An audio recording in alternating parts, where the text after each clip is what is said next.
Sorry, everyone. If DEI has been around for at least 40 years, then we know that there's a considerable body of research that substantiates DEI. And I guess sometimes when you're afraid, you forget these things. But there is a considerable body of research, not only in the US and Canada, but also in the European Union. And many other nations have studied DEI extensively, and the benefits are clear. And certainly, while everyone is running scared, we can't forget that this body of research shows that there are substantial benefits to diversity, equity, and inclusion. The other thing that we're seeing is that there has been a substantial backlash against the LGBTQ community. And we're also seeing extremism coming out of the state houses and from some governors. And again, it is another fear tactic. Think about this. In the last couple of years, I'm going back to the research and the data, right? In the last couple of years, we have seen a lot of favorable public opinions about the LGBTQ community and the need for inclusion. And again, now we're at the point where a lot of people are afraid. A lot of organizations and CEOs are afraid. If you think about the initial, I'll say, falling out with Disney and the state of Florida, and how it played out with the previous CEO of Disney, and he wound up losing his job, right? So that caused a lot of CEOs to think like, is this something that I want to get into? Do I want to make it so that I am addressing these types of things and that I am making the right decisions? When we talk about the politicization of DEI, let's also add in there the politicization of CRT, critical race theory. Now, I was listening to the radio yesterday, and one of the things that they talked about was they had a person who used to be the president of the union in the state of Florida, the teachers union, and he said K through 12 schools are not teaching critical race theory. He said, let's be honest, this is a lie. And the problem is that most people don't know what critical race theory is. They don't know what woke is. They can't properly define those terms. They just know that they're scary, right? And what we have to do is take the time to explain those topics, because people are just throwing around terms and things that are not true and that people do not understand. So the president of the teachers union said, look, no one's teaching CRT in K through 12 schools. CRT is being taught in law school, and certainly it is not something that K through 12 schools are teaching. Now, what we see, and this takes me to my third point, is that parents are being challenged when it comes to their kids. Grandparents are being challenged. Their kids are saying, hey, you know what? That's racist, mommy, or daddy, or grandma, grandpa, aunt and uncle, right? If I, as a DEI person, get it from my kids, I know everybody else is getting it. Yeah. I'm in the store one day, right? And I'm looking for a floral arrangement, and all of a sudden my daughter calls me on FaceTime.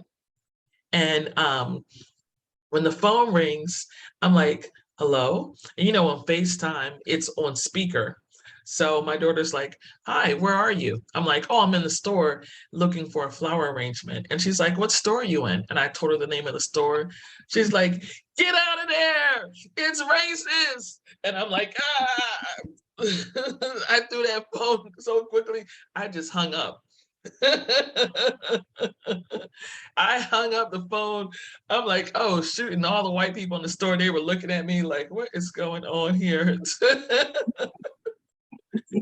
if if I go through it, I know everybody else is going through it. Okay.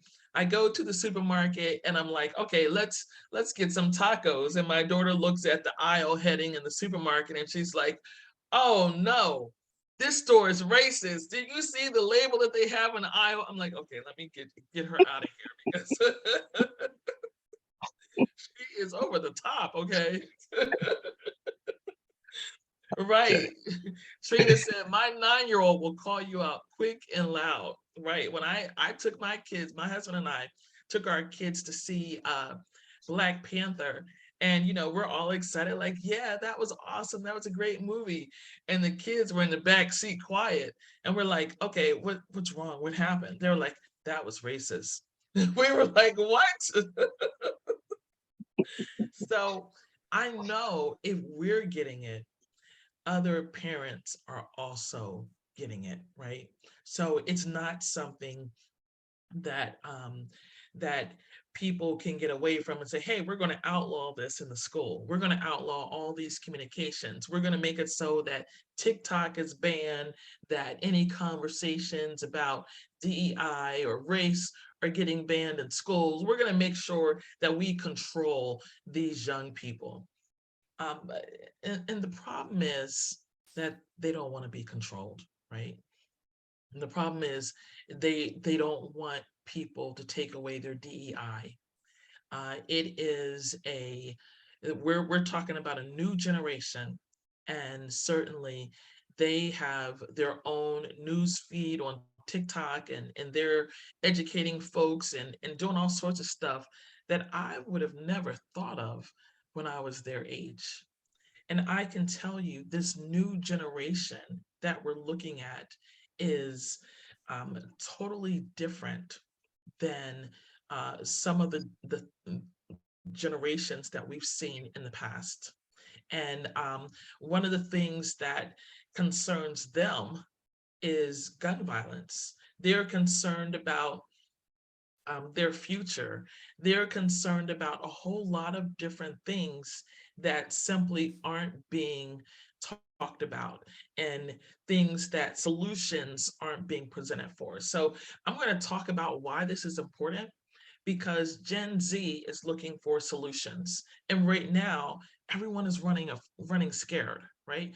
We're too busy fighting about the past so that we're in, and we're not coming up with enough solutions for the future. And this is where we are right now, right? So we have people that are trying to make an impact on the future. It's a bad impact, certainly. It's the wrong impact, but we need to get this conversation back on the right track. Dr. Lee, did you want to add something? I surely did. I've been sitting here bouncing in my chair, man. I know we don't have that long, but you made so many points that I think needs to be embraced and then built upon. The one being the influence of the CEOs and how they have, we'll say the powers that be are trying to squash their voice. And the way we can empower CEOs is to give them as much information as we can, such that better decisions can be made with the platform and the time that they have to speak. I want to say that first of all. The last thing you said was the first thing that that's I'm having a hard time letting go, and that is the kids and the availability of information as well. Kids want to know the truth. The fear that we've been talking about, and the CEOs who may have some reticence to act, is because they have, I'm going to say, individual agendas, they have biases and everything else is interfering with them. Kids, they're not fearful. As a matter of fact, they're like no limit soldiers. So we give them good information. When they say things out loud that make us feel uncomfortable, we have to remember this is information that they're getting from us. If it's correct, we can't shrink under what they give us back. When we talk about racism and the things that we see, and then the policies that we want to promote that are good for business and industries and societies, we have to also be willing to deal with the fact that they're going to give it back to us because they're acting on what we are telling them. So let's tell them the truth, the complete truth. CRT is about telling a history that says, let's see how this place really was established, how we got to where we are, and how we can move forward to make what we're doing a little bit better. I'll stop there, else I won't stop at all. But I think one of the things that you said that's very important is that many people are uncomfortable dealing with some of these things.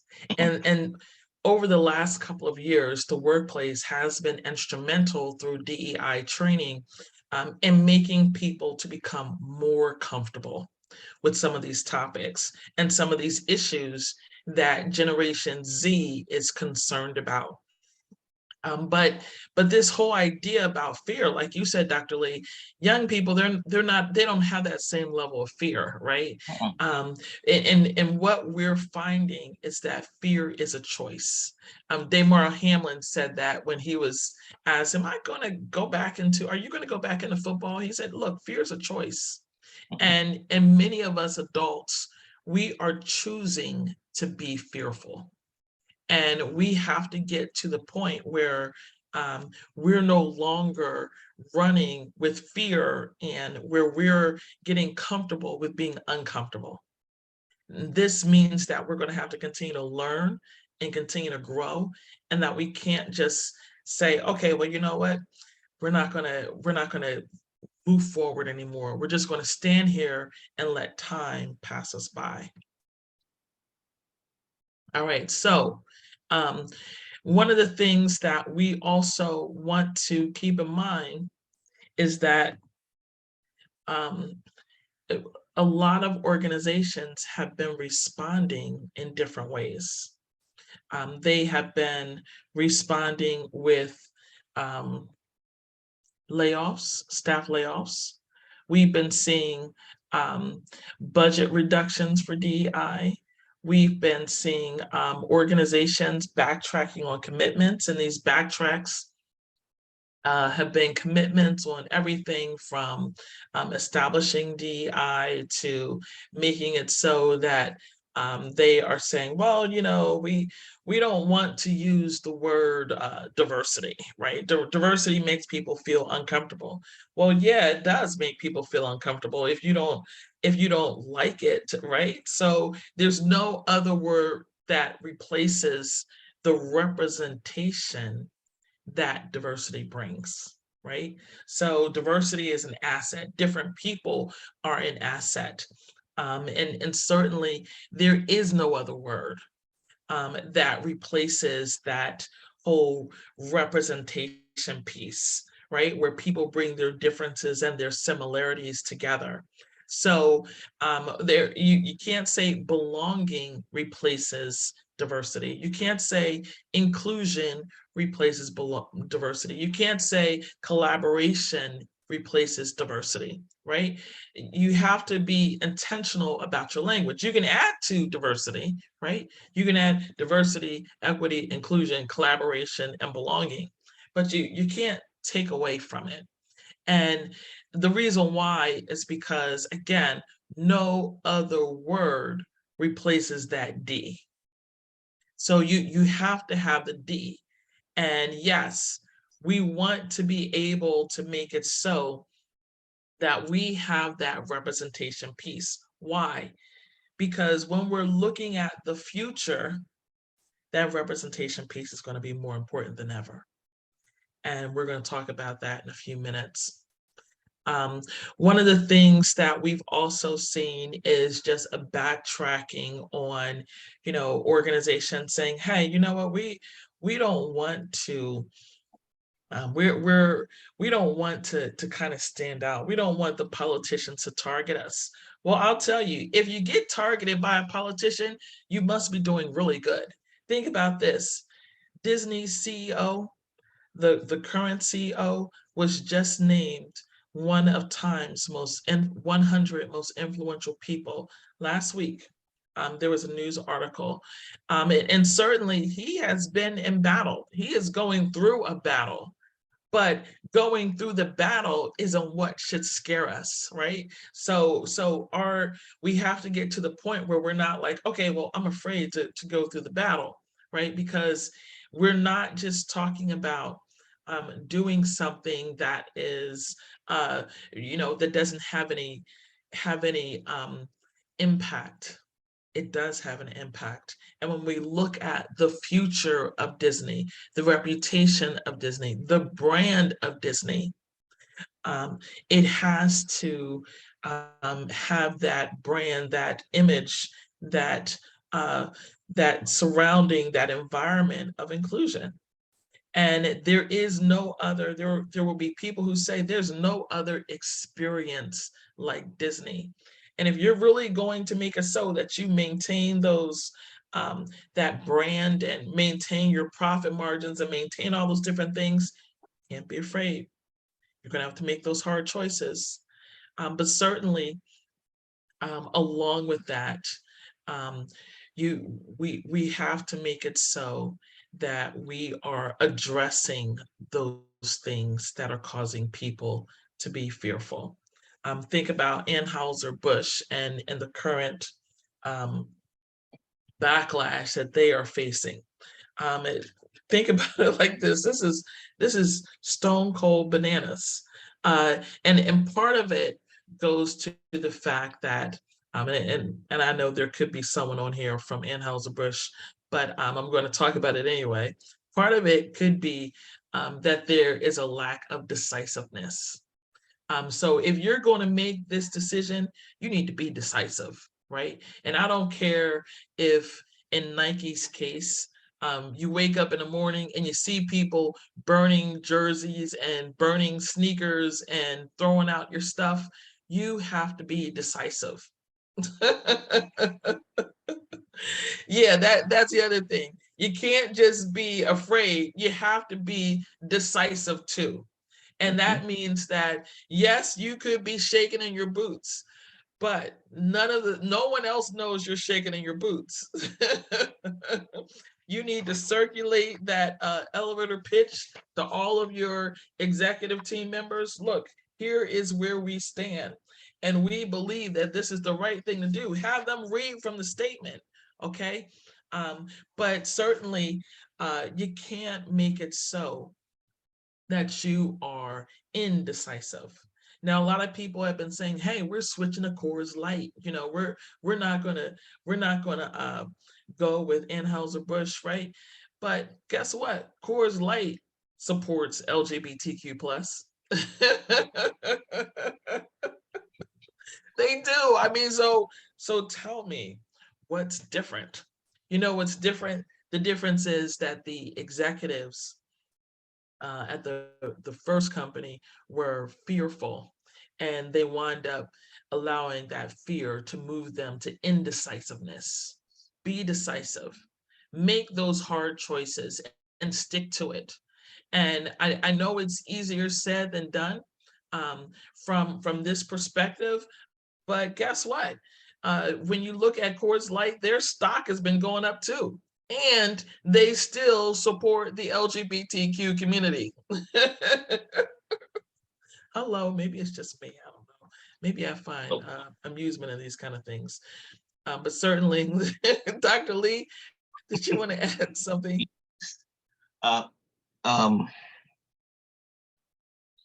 when we hesitate to speak, when the moment is presented to us, it gives the person listening to us the opportunity to at least consider that we might not believe in what we're doing. When we talk about being courageous in the things that we're required to do, we need to understand that I can't think of any act of courageousness, being military and interacting with every branch of the DoD, where there wasn't a moment of fear. The question becomes, what do you do when it's presented? I tell people when I facilitate, fear is an acronym for fantasy, experience is real. It's not even real. But if you believe in what you're doing and you're informed in the correct way of doing it, acting let other people around you know that it's okay to think the way that they think, to do the thing that other people are afraid to do but want to do. And the first time you do that, everybody else around you see that maybe there's another way to think, that the influences that are causing other people to be a little reticent in their reaction to what needs to happen should be supported. That way, the person who is in the position to make the decision feels some support, even when they know that they're going to get backlash from people above them. I also say that fear and reward go together. and you can take it to the classroom or any other venue where you're going to be required to operate. The thing that you fear, once you conquer it, is life-changing. The one thing you don't want to do is have to look back and say, I wish I would have, or I could have, or you see someone else do it who is less than you, and you say, I could have done that. Be that change that you want to see, and don't wait for someone else to do it. The opportunities are there in a myriad of ways, but it begins by understanding what you need to do and what you're responsible for, being as informed as possible, as long as you can, and as much as you can. And when you see other people doing something, support them. That's what we do. As DEI practitioners and professionals, we're required to act for people who may not be like us. We're the ones who are going to open the eyes of people to make them understand that every person can contribute in some way, form, or fashion. It's going to be beneficial to where they are or where they're thinking about going. There's an analogy of the cave where it says, the treasure that you seek is in the cave that you fear to enter. What we're doing are taking people who want to go where we're talking about and showing them that it's okay to go in there, and then watching everybody prosper for our thinking and their efforts. That's powerful. Rebecca asked a question. She said, my concern is the media. I feel like at my company, leadership is more afraid of the media fighting us if we talk about DEI. And you are 100% correct, Rebecca. So the way that we counteract that is through preparation. So I told you all that I am here in Pennsylvania for a basketball tournament, and one of the things that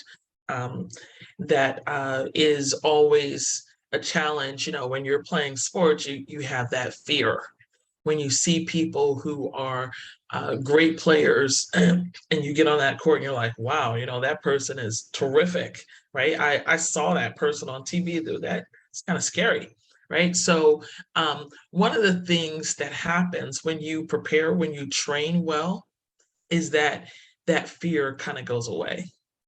And the emphasis is on the training, the preparation, because if you don't prepare for it, then yes, you will be in those situations where scary things can happen and you're scrambling, trying to figure out, now, how do we respond to it? So as you were in your planning sessions, what you want to do is you want to work out what we'll call different scenarios.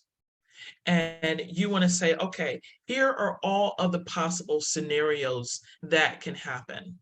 And I like to draw, so I'm like drawing a little circle. But one of the things that you can do is you can draw like a circle and put like little or draw a chart and show, like, here are all the different scenarios that can happen. One is nothing happens. Two, we get a very positive response. Three, we get a negative response. Four, we get a mixed response. So you want to prepare the team and have them talk about all of those different scenarios and not just say, well, we're afraid to do anything, right? Because fear of doing anything means that you do nothing. And that's not acceptable, not in this day and age. So you're going to need to take the time to work through all of those different scenarios. Don't just say, hey, you know what? We're not going to do anything. We're just going to wait till all this stuff passes. Because guess what? It may not pass if we don't take a proactive approach. And then in the next 5 to 10 years, when Generation Z is in the workforce and they're in the marketplace and they are a huge proportion of the buying population and decision makers, they're going to be making a choice that does not include your organization. Believe you me, this is not where, as I said, serious times call for serious conversations. And you're going to have to develop that discipline of making it so that you go through all those scenarios. Because without going through those scenarios and saying, here is going to be our response, if A, then B, or if C, then D, right? So working out a little scenario chart, a flow chart of saying, okay, here are what our options will be, and here is the actions that we will take if this happens. Preparation. Dr. Lee? I'm looking at some of the chats and I'm seeing some powerful thoughts here. Larry said, if you think Generation Z is fired up, wait till Generation Alpha step in. And he's absolutely right, because here's the thing, and I think we're all realizing this, we're availed to knowledge and information now. And a lot of the power that has been held over us and away from us has been because we haven't been availed of that same information. Now we're sharing it freely. I have 2 children. One of them is 10, well, just turned 9, and one of them was about to be 11. And my thing whenever we're riding to and from any event is ask me as many questions as you can until you run out of why. I do not want to squash their curiosity. I do not want to squash their questioning. And I do not shrink away from answering their questions as thoroughly as I can. Because here's the thing we have to understand. They have no limit. We established that limit. If we teach them limitations, then they're going to rise to that level. When we're as educators, many of you are educators, I believe in what's called a liberation pedagogy. I want to teach you to learn beyond what I am. So I teach you how to learn so your learning is unlimited. When we deal with our children, the same thing should apply. When we get in conversation, the same thing should apply. I believe most people make bad decisions because they don't have good information. We're all working and collaborating with, in some way, form, or fashion, with people in business and industry who have a business that is succeeding before we get there. So in other words, they've done some things right already. Let's give them more information to keep doing right things, such that when they are presented with something that is a scare tactic, they're better informed to understand that this thing comes from somebody else wanting them to stop doing what they're doing that may be right. If we understand that people are in the business to stay in business and trying to do something good, all that's left is support and information. You said it perfectly, preparation. The reason why with what was called diversity in the 70s, I mean, it was introduced on an Air Force base and riots and broke out and everything. We threw tons and tons of money at it. It went unreported. As a military member, you had to learn this as a part of your history. The problem was they didn't have the information that we had. The foundation was not established to have a real conversation. The ability to articulate the value proposition in DEI was not there. It was a moral imperative that was being pushed without substantive information to talk about the business case that will allow us to sustain ourselves and allow a company to have sustainability. And we start talking about sustainability and impacting the bottom line, and not just doing something because it feels good, it changes the entire conversation. If you want a CEO to stay on board, talk about how you're going to allow him or her to stay in business instead of running away from what may be perceived as a threat. So. Right. And I like the comments Dr. Cheryl Sutton said, we must include white males in this conversation. There is no ifs, ands, or buts about it. Greg DeShield said, is there value to reference current DEI rejection perspectives in our presentations when appropriate? And the answer is yes, because we want people to know how to respond. Right? We want to actually acknowledge, yes, there's a lot of scary things happening out there, but here's the truth. Here's how we want you to respond. Here's how to respond. We make the assumption, again, going back to the superhero idea, we make the assumption that a superhero already knows what to do. But in many cases, what we're finding is that folks don't know what to do. That's why they have resorted to laying off DEI departments. They have cut DEI budgets. They have backtracked on DEI promises. You think about all the organizations that made commitments to DEI 2 and 3 years ago, and how many of those organizations actually backtracked on those commitments.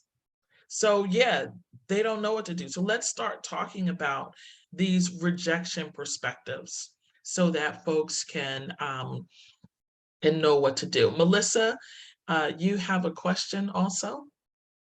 Can you unmute yourself? I want you to unmute. Yeah, sorry.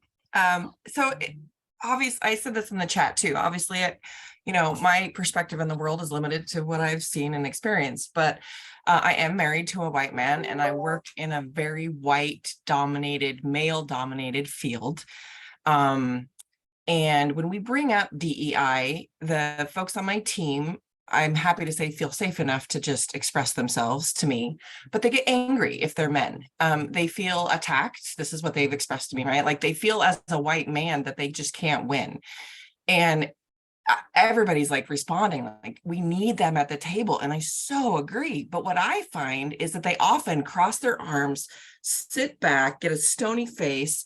They don't feel safe to speak up because if they do, they're shut down. Because if they say this is BS, I'm not racist, they're losing the concept of the system, right? Like a man in his 30s who feels attacked is not responsible for the system that we're in. He has a role to play to help fix that system, but he feels so attacked that he doesn't know how to do it. And so he shuts down. And so I guess my question is, how do you break through that in a way that makes them feel safe on a broader level to be able to say, I feel attacked, not have everybody else in the room go, well, you should, right? And get them at the table to be able to say, this is how I feel. And this is what I think we could do to make not only you feel included, but me as well, right? That was a lot. Right. So most people, when we think about psychological safety, we think about psychological safety for marginalized groups. We don't think about psychological safety for white males. And that has to change. Why does it have to change, Leah? Because we are in the place where we need everyone to have the ability to show themselves, to show up, and to engage.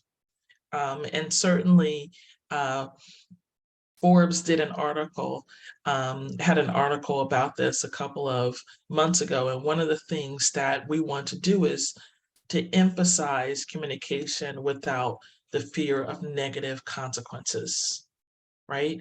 And those negative consequences are also for white males as well.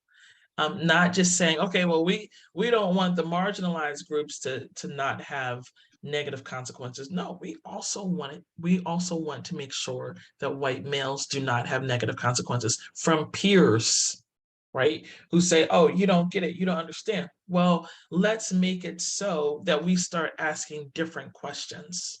So instead of asking the question of, what does it mean to be Black, or to be Hispanic, or to be, LGBTQ, let's ask, what does it mean to be white, male, heterosexual in this day and age when we're talking more about diversity, right? When people are talking about representation and they're talking about all sorts of different things, what does it mean? And allowing everyone to think about that question and to respond to it, right? To listen to white male stories as well. Inclusion and belonging is for everyone, right? And we have to do our part to ensure that there is collaboration safety, where there can be risk-taking and sharing, and the ability for white males to also collaborate in a way without making them feel like, okay, well, you don't have a clue about what's going on. Obviously they do. There needs to be allyship safety, where they can make mistakes and discuss difficulties, right? And actually learn, instead of us saying, oh, well, you made a mistake. Let's talk about, how do you prevent this? How do we prevent this? How do we make it so that more people know what to do? How do we make it so, let's not focus on what not to do, because, right, you can't remember all the things. Like if I tell my kids, hey, don't do this, the first people who are going to do it, that's who's going to do it, right? Because I forgot, so, well, no, one of them doesn't forget, she just does things on purpose. So you can't just say, here's the list of politically correct things that we don't want you to do. Let's talk about that modeling. right? Let's talk about, here are the things that we want you to do. Let's talk about how to prevent this. Let's talk about coming up with more solutions to ensure that this doesn't happen again, to make sure that we don't continue to make this mistake, that others don't make the mistake. Let's start asking not bad questions. Let's start asking the right questions, different questions than what we've asked in the past. And then there's the bystander intervention, being able to ensure that white males, again, know what to do when they see things that should be going on. If they see harassment, if they hear inappropriate things, let's start going about our work differently. So when we're looking at the future, how do we get to a future that's really inclusive for everyone, not just for those who are marginalized? Because in the work that we've been doing in the Institute for Diversity Certification, one of the things that we have found is that when we make it so that white males are psychologically safe, we kind of inadvertently create an environment where everyone can be psychologically safe. Think about that. Dr. Lee, did you want to add something? I surely do. Okay, so many things. I'm trying to get out of the mindset of fear. And I was thinking about something that the Reverend Dr. Martin Luther King said when he came to realize who the people were that were around him, who were quote unquote supporting him. And he said, there comes a time when silence is betrayal. And I say that as a backdrop to this. We're talking about creating a space to say for white people to speak, for people who have been traditionally marginalized to speak or to act, to have an opportunity to perform. And each of those things may have been, I'm going to say, short-circuited because the one who can say something in that space did not say something in that space. And he called that an appalling silence of good people. Because the very same people who have the responsibility to act is not acting, and the people who should are pretending like they don't know what's going on. My thing is, when we're talking about creating a safe space, when we're talking about white men now, wanting to be a part of the equation because they have to be part of the equation, and the reticence that they have for participating in conversations concerning DEI, you got to consider there's a legacy of blaming, where everything that went wrong and is wrong and that can't be changed, that is deep dug into how we function, was caused by white men. Then we talk about white women. So there's a specificity, and there's a target on their back. And some who want to participate when they do speak up are in an environment where they're not supported. So even when they want to speak up, now they shrink back into their shell. And guess what? They have friends who they talk to. And they say, you know, I'm really trying to get behind this LGBTQ thing, but every time I speak up, because I'm not in that population, I'm treated like somebody who shouldn't be there. I have no right to speak because I can't walk in that space. That is when that appalling silence comes in, because the person who is in that space has to step up and say, if we're talking about inclusion, true inclusion, we can't exclude anybody. Every person should be allowed to speak and to act. Every person should be safe in this space, which means you have to be psychologically available. And when the opportunity presents itself, speak. The fear is your opportunity to succeed. Conquering yourself is the greatest accomplishments in the world, or for any person, in any situation. I always say, if you want to know that you've done something significant, you're going to hear things like this.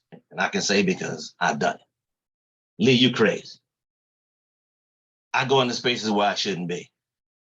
Very quickly, and people who've been with my courses have probably heard the story about me being in the Boise, Idaho Air National Guard, where I walked in, every person in there had platinum blonde hair. And I came there to provide them with training.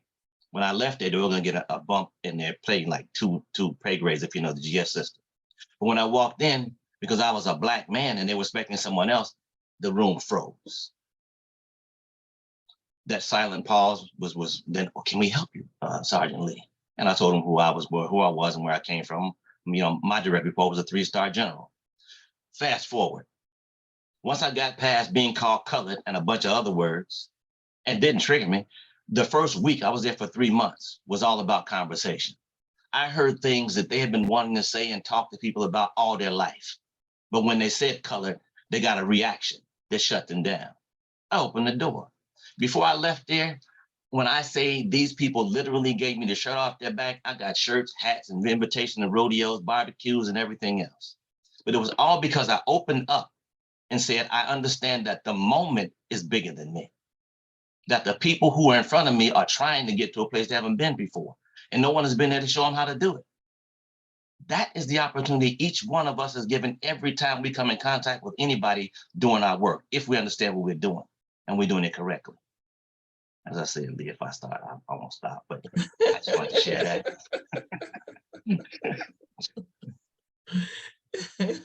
That's right. We need to dream bigger. As Trina said, we have to dream bigger. DEI is the future. And I know that all the news stories and the headlines have been making people afraid, but guess what? Nobody can change the fact that DEI is the future. No one can change that fact. So what should your organization be doing? What do you need to know? Number one, we're in a knowledge plus experience economy. And at the end of the day, it's not just about what you know, it's what you do with what you know. And there's going to be chaos for those short-sighted and indecisive organizations. So if you think we're going to get rid of DEI and we're going to keep going along and everything is going to go well, that's not going to happen. If you think you're going to make it so that you have that you're not engaging there's going to be chaos. Whether it is chaos through looking at what happened with Activision. So some of you remember Activision, you heard the stories about having this big, multi-million-dollar settlement at Activision, an $18 million settlement and hundreds of lawsuits because of the constant harassment. You also see Toys R Us and you see organizations like BlackBerry and Blockbuster and all these organizations that are extinct because they had the knowledge, they had the information, but they didn't do anything with it. Think about that. You have to take that knowledge and use it for business insights. So we want to make it so that we're talking about all of these different things. Even as we're looking at entrepreneurship, there are some organizations now that are laying off because they haven't taken the time to upskill and to reskill their workers and prepare them for this next generation. So what are they doing? They're laying off workers. That's fine, but certainly what's happening is that some of these folks that are now being laid off, they are living their dreams. Mm-hmm. They are starting businesses. Mm-hmm. And you know what?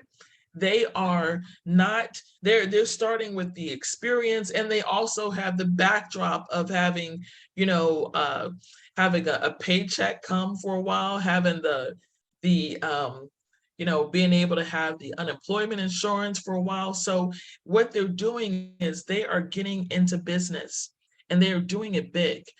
My daughter and I, a couple of weeks ago, we went to this Mexican dessert shop, and it was something new where they had ice cream. It was kind of like a Dairy Queen reimagined, right? And it was packed in there. And the way that she found out about it was TikTok. So they had this little area where you can take pictures, and everybody was taking pictures, and folks had never been there before because they saw one little 30-second, maybe 15-second video on TikTok and said, I want to go to this place. And they had people there of all different backgrounds. So this one little Mexican dessert shop, well, it's not little, but this Mexican dessert shop, they had people there who were Black, white, Latino, they had Muslims there, they had people who were old, young, all sorts of different, they imagined diversity in a way that a lot of the big corporations have struggled with, right? So this is going to be the future. And again, I've never seen Dairy Queen have this many people. I went there 2 times, and Dairy Queen has never been packed like that. And certainly when we're talking about these new entrepreneurs that are coming up, they are reimagining things in a whole different way. So again, Trina said they're messing up, laying all these people off, because a lot of them are starting businesses and giving their former employers a run for their money. So one of the other things that you should know is that there is a greater expectation for a people first culture. So there have been a lot of organizations that are saying, you know what, we're going to go back to the way that things were pre-COVID. You can't go back. The future is now. And there is an expectation for that people first, which means this, that your organization cares about the people that it interacts with, cares about employees, cares about your customers, your patients, your students, whoever it is that your organization serves. And certainly a lot of organizations, a lot of CEOs are saying, hey, we're going to go back to pre-COVID.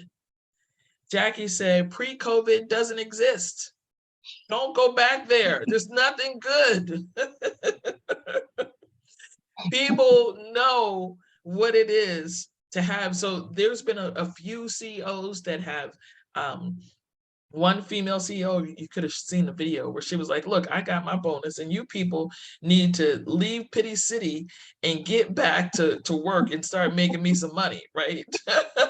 That video went viral.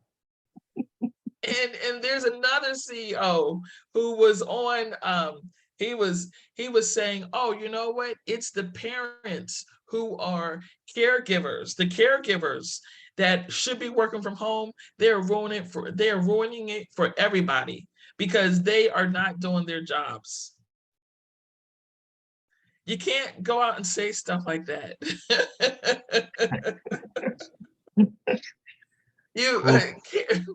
Caregiver, if you have people that aren't doing their jobs when they're working from home, here's the thing, your policies and your supervisors are not doing their jobs. So let's do this. Let's make it so that as we're talking about working from home, instead of you being afraid that people aren't going to do their job, let's create new policies. Let's talk to supervisors about what they've learned in the last 2 years as they've had people working from home. Let's talk about how to prevent harassment, how to ensure inclusion, belonging, all those different things. Let's retrain those supervisors and start sharing amongst the supervisors and the teams about best practices for working from home. Let's re-envision management. Instead of saying, you can't work from home, you can't work from anywhere when everybody else is currently working from anywhere. Let's re-envision management. Dr. Sutton said that's exactly what the North Carolina Education Lottery has done, and productivity is at its best. Think about these things. I mean, we're making it into rockets. We're making it into something that's harder than what it should be. And as we're talking about the future, we're going to have to make it come alive. How do we make it come alive? Well, I'm so glad you asked me, Dr. Lee. You're trying not to get me in the game. Don't let me in. Dr. Lee, how can they make it come alive, right? So Angela asks, this sounds wonderful, but I'm struggling to get my administration to just listen. How do we make it? How can she make it come alive? That's okay. Okay. So many thoughts. I want to go back and I'll come forward. We talked about chaos, friction, conflict. I want you all to first of all reconsider these concepts and understand them from a different perspective. Each of those things are just energy. And what is the purpose of energy? Energy is our ability to get things done. So how you approach each one of these situations has everything to do with what's going to come next. Everything that's presented to you when you're engaging people is an opportunity to do something great if you have that mindset. Layoffs. Now, when people are gainfully employed or attempting to be employed wherever it is they're going, there's a hope by the employer that you'll come there, be there, so that they can get their return on their investment by hiring you. Because at the end of the day, bad hires cost money, anywhere from $50,000 to $250,000 a year, depending upon your position. So when things get lean, organizations, business, industries, institutions have an opportunity to send a message that everybody's listening to. And that is, how do you demonstrate loyalty to people who you expect loyalty from? Do you find a way to keep them there until the lean time passes? Or do you go with the old strategy of laying people off and let HR be the bad person, bad woman, bad man, whatever, and then try to call them back later? And what we're finding now is when we lay people off now, with the advent of technology and social media, those people become a threat to the very company where they were gainfully employed previously. So a different type of thinking is required. Again, learn how to use the energy that's being created the right way. Take the opportunities that are presented and look at them from a different perspective. Not from a scarcity mentality, but from an abundance mentality. What can I do great from the time that's presented to me, whatever it may be? We talked about back.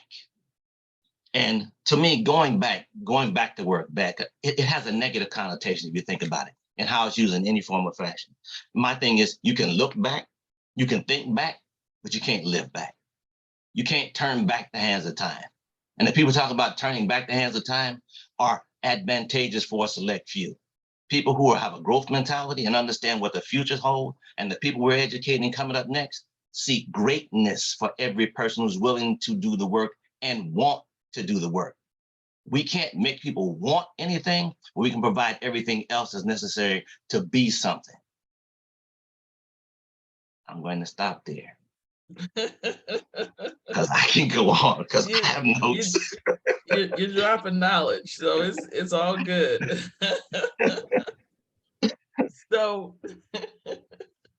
So we want people to imagine the possibilities. Instead of being afraid, instead of being in the position where they want to go back to the past, start imagining the possibilities. Currently, there are a lot of people who are afraid of the demographics. Instead of thinking like all bad stuff, let's think about what we want to happen. What could happen when demographics change? Why can't we flip this? Fear is false evidence appearing real. Dr. Lee had his, I have mine also, my acronym for fear. So let's think about and prepare for what we want to happen instead of saying, here's what we're afraid is going to happen, because fear immobilizes. Let's also redefine DEI. The current way that we describe DEI and its social constructs like race are outdated. So we let these outdated constructs that were created hundreds of years ago, we let them have a lot of control over us in 2023. We can change a social construct, right? So let's make it so that we're looking at and thinking about DEI from that intersectional lens. What does it mean to do it from an intersectional perspective? Not just the traditional race and gender and sexual orientation, gender identity. Let's go beyond that. Let's include disability, accessibility. Let's include whether you are low context or someone who is high context. Let's think about left brain, right brain. Let's be inclusive in a variety of different ways. Let's make it so that we're talking about our work in the marketplace, our patients, our students, our clients from a different way, and not the same way that we've been talking about it 10, 20, 30 years ago. We're in a new age. And instead of making it so that we're trying to do the same old stuff, the same old way, let's rethink how we can do things differently. So let's also be intentional about improving experiences. Remember, we're in a knowledge plus experience economy. So we want to make it so that we're thinking about those end-to-end engagements, making it so that we are applying our business insights to research and development, responsible design, philanthropy, supply chain, and more, that we can ensure that our work is integrated, our DEI work is integrated and aligned, and that we take the time to define what being integrated and aligned actually means, right? So when you're integrating something, it means that it is a natural part of what we're doing. When we're aligning it, we are saying we're not going to have DEI over here and the rest of the organization here. We're going to make it so that the entire organization is aligned. Our business goals, our business, our clients, our research and development, our products, everything is aligned. And we're not just doing things all over. And we're also going to talk about the business case. Now, earlier we had a question about whether or not we should address some of the challenges that we have in DEI. And certainly one of the things that we want to do is make it so that we are talking about these challenges. There are a lot of people who say, hey, the business case is dead, right? We don't need to use a business case anymore. And I get triggered, I'll tell you all. I get triggered when people say the business case for DEI is dead. Don't trigger me, all right? Because I start hearing that and I start going crazy. I mean, I'm not crazy, but I start going bananas, right?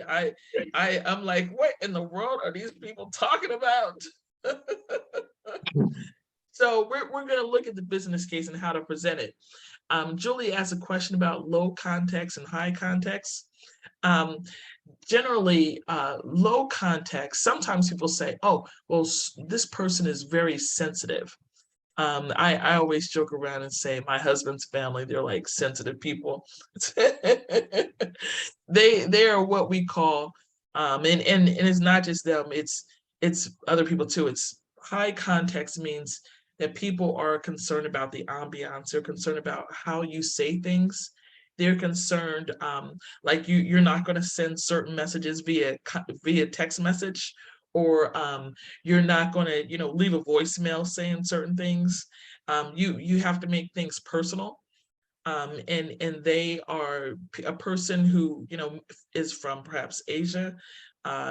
They may be high context individual. Even people from the continent of Africa may be high context individuals. And certainly people say, oh, well, that person's sensitive. Well, no, you're just what we call low context. Low context is like, get to the point. Let's, let's get to, let's jump right into it. So I am, from the East Coast, and generally people from New York and New Jersey, sometimes regionally, you can be low context, whereas some people from the South may be higher context, where you take the time to do the small talk, right? You do a meeting and then you say, hey, I need another meeting. Someone who's low context is like, no more meetings, okay? We've had enough meetings. I don't need any more meetings. Look, I'm just jumping in. When I come to class, and I teach something, I'm ready to get started. I'm like, hey, let's get started. I jump right into the presentation. And folks like, you didn't introduce yourself. You didn't explain this. Those are what we call high context individuals. So sometimes what I'll do is I will take the time to be high context. What does that mean? It means that I'm going to be the person who says, you know what, I know I'm low context, but occasionally, depending on who I'm interacting with, I will stop and ask the question, how are you doing? How's the family doing? Or how's work going along?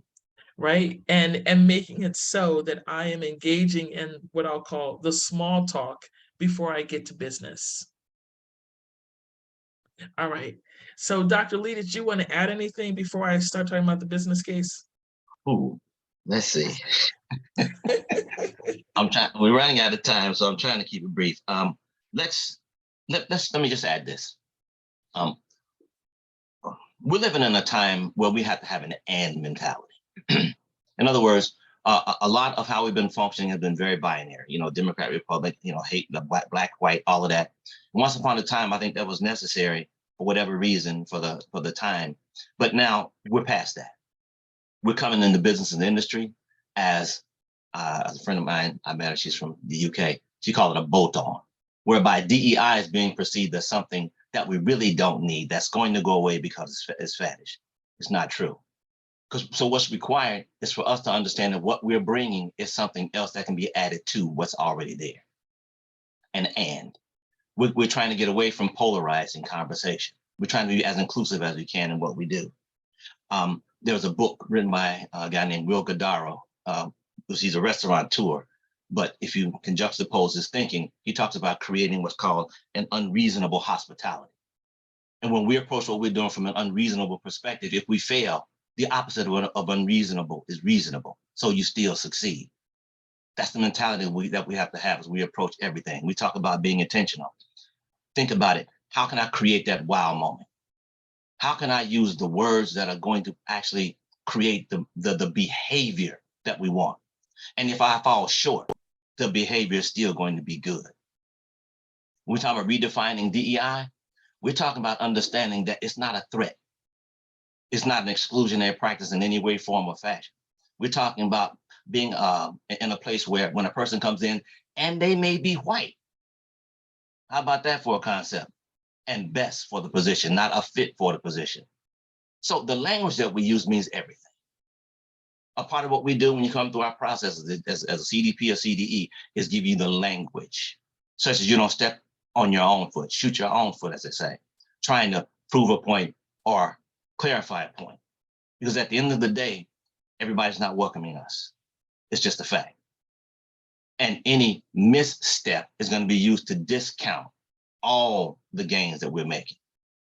All these strategies, these policies that you see like in the state of Florida, where they realize in order for them to gain the position they had, they have to discount everything that we do, not specific things. They deliberately create a backdrop whereby you're going to look at the totality of DEI from an instance to stop you from thinking. We're dealing in an environment that is very emotional by design. And what I suggest whenever I'm facilitating is we meet that emotionality with pragmatism. Do not get hijacked into an emotional conversation where thinking will serve you better. Is emotion required? Absolutely. It's going to keep you in the game. But be very pragmatic about how you display your emotions. I'm going to stop there. It's 18 after, right? We do want to entertain some questions. Well, I think when we take the time to answer the questions, it does make it practical and usable and realistic, right?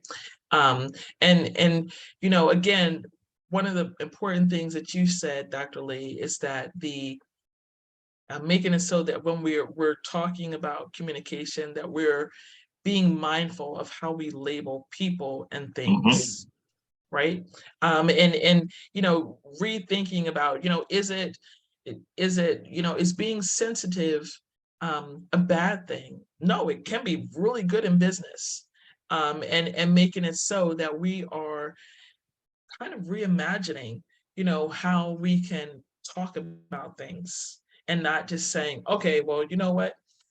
Let's make it so that we are, let's make it so that we're being strategic here. Because, even on our team, when it comes to talking to different people, there's certain folks on our team that I will not let talk to our customers. Like, because they're like, okay, it's going to be straightforward, right?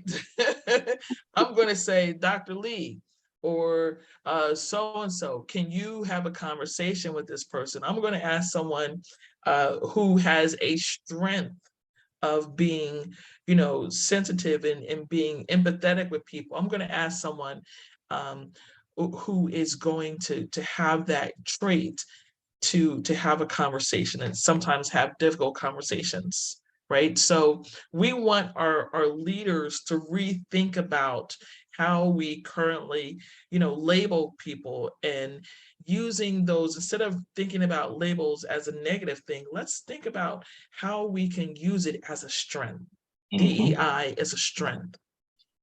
All right, so with that being said, there are differences in value. So when it comes to DEI, individuals, employees, the general public, your patients, your students, your customers, they're going to think about DEI in a very subjective manner. What's in it for me?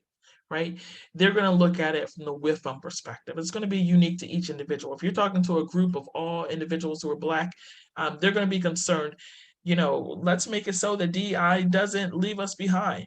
If you're talking to people who are disabled, they're going to say, you know what, let's make it so that, you're including disability. If you're talking to people who are LGBTQ, they may say, well, wait a minute, LGB may do things differently than T or than Q, right? So being aware that when we're talking about the business case and the value that it presents, it will be subjective depending on who we're talking to. And it's okay to tailor that message to the different people so that they can derive more value from your conversation. From an organizational perspective, the value that is presented from DEI is objective. Saving money, making money, achieving organizational goals. Even if you work for a nonprofit, a for-profit, or an educational institution or government agency, we're not talking about using DEI from a capitalistic perspective and from a way that's going to plunder all of these different groups. And we're not talking about the business case from a perspective of saying, okay, well, you got to prove to me, that you really care about DEI, and that's why I don't want you to do the business case. No, the business case is not for you to believe that your senior executives really care about DEI. So from that perspective, we're not doing the business case from that idea. We're doing the business case because your leaders have to report to someone else about how resources are being used, right? And when they're talking about how resources are being used, specifically DEI and all the resources that are consumed, we have to really equip those senior leaders to talk about DEI in a way that's going to be strategic for the organization in respect to saving money, making money, achieving organizational goals. Now, you want your organizational leaders to have a commitment to diversity, right? A personal commitment, but that personal commitment is not going to get them very far in the boardroom when they have shareholders who are saying, hey, you have to be accountable for how these resources are being utilized. It's not going to get them far at all. So they're going to have to know what to say. And this is where we have to be more intentional in terms of really communicating what the business case is, because there's a whole bunch of people who are saying you don't need a business case, but yet they don't know what the business case really is. They're just like, oh, well, you know what? The business case is, we're quantifying these marginalized groups. No, we're not doing that. We're talking about how DEI can be used in the organization to help the organization achieve inclusive excellence, to help the organization to reskill and to upskill, to generate experimentation and new ideas, to be able to make it so that we can collaborate better and solve problems better. You're confusing the personal value of DEI with the business value when we say you can't talk about the business case, because that is not correct. You need to have validation of why you're using resources. So To give you a quick illustration of how the business case will work, let's say I work for a government agency. And one of the things that I work for a local government agency, and I'm thinking about the business case for supplier diversity. So let's say we were in a small city. We only had, in 2019, we only had 10 diverse businesses, and that generated about $100,000 in tax revenue from payroll taxes, and from other types of taxes, excise taxes, and all sorts of different things. Um, let's say we only had about $100,000, but let's say 5 of those businesses went under in that second year. So that's generally what happens with small businesses. Half of those businesses, because they lack support, they will go under. So now our tax revenue decreases. By year 3, a couple more businesses go under, and now we only have about 30,000 in tax revenue. By year 4, one business is left standing, and that one business has only generated $10,000, right? So from a business case perspective, we could do better, right? Because the only thing that we are doing right now is basically nothing, not a whole lot. So let's say our business case for diversity, for supplier diversity, is going to say, okay, you know what? We're going to hire some new staff that represents some of the diverse businesses that we want to develop. We're going to introduce some small business development programs. We're going to train our staff. We're going to increase diverse businesses. Year 1 will increase to about 20. And then year 2, we because of our programs, we only lose 3. We don't lose half. Year 3, we're able to maintain, and year 4, we're also maintaining. So let's look at the bottom line. Compare 670,000 in 2023 to 190,000 in 2019. Just by introducing and dedicating our work to 4 initiatives in our plan: new staff, small business development, staff training, increasing the number of diverse businesses, we are able to make an impact in not only the city's bottom line, but also in making it so that we're creating jobs and ensuring that the city has a future, or the town has a future. So when we're doing the business case, we want to compare the current state to a future scenario in order to support changing the trajectory, right? So this is what the business case looks like. And you can use this model in any sense, right? You don't want to have 15 goals because it's unrealistic in terms of all of your effort and your energy. All right, so one of the things that we want to do as we're wrapping up, we want to get your executives on the bus. And that means that we want to have your leadership team really thinking about this from the right perspective. Instead of thinking about the glass being half empty or diversity being a problem, let's start thinking about the glass being half full, right? Let's start thinking as diversity being an opportunity. Let's also make it so that we can set realistic goals. Instead of seeking to simply get to the end of the process, we want to fall in love with the process. This isn't a journey of perfection. Certainly, we want people to see this as a process, right? We want to connect with other leaders. You are in a powerful position as DEI leaders, and you can set up a meeting with another DEI leader and their CEO, and you bring your CEO. So now, instead of leaving a Disney CEO on an island by his or her or their self, I'm making it so that you can say, let's start talking about how we all work together to come up with some solutions and to maintain our position as leaders. We want to reimagine the new economy where we can have our executives meeting with diverse suppliers and entrepreneurs through supplier diversity programs and more, and bringing them on as board members, and start thinking about this new economy that's coming along. Remember, entrepreneurship is being reimagined. And these companies that are starting, they are not just starting at ground zero and then going out of business. Some of them are getting to multi-million-dollar enterprises quickly. They're selling products and not just getting investors and coming up with rocket ship valuations and never sell any products like the Silicon Valley model. These folks are doing real business. And then consistency is where planning meets preparation. Scary and indecisive leaders get punished. People like decisiveness, and keep that in mind. And then finally, stay out of politics.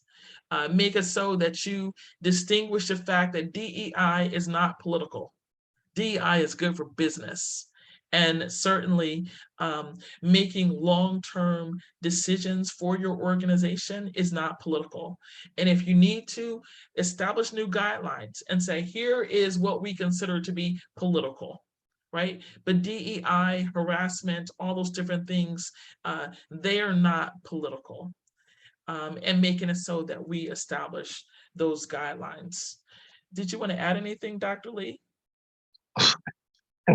Very quickly, I'm not going to, 10 seconds. I'm going to go back to the objective and subjective values that you mentioned earlier, where objectivity and subjectivity values for business and industry are conjoined is advantageous for both.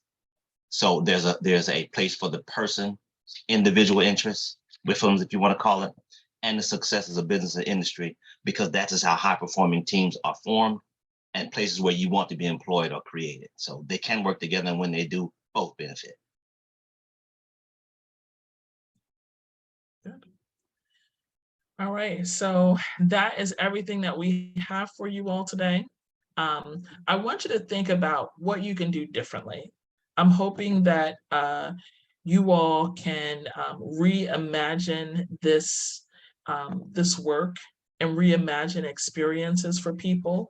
But most importantly, thinking about how you can put this into practice in a real usable and measurable way in your organization. Think about the future.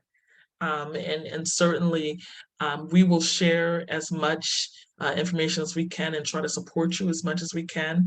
But we want you all in your organizations to move beyond the fear and to start to think about this from a reasoned perspective. Absolutely. Dr. Lee, did you have any final words? No, I have enjoyed it. You are incredible. Of course, you feed that energy, man. And I was looking at the comments in the chat. I wish we could have addressed some of those because there were some great questions and perspectives being offered, but thoroughly enjoyed it. Yes, I enjoyed it too. You were great too. It's the influence, man.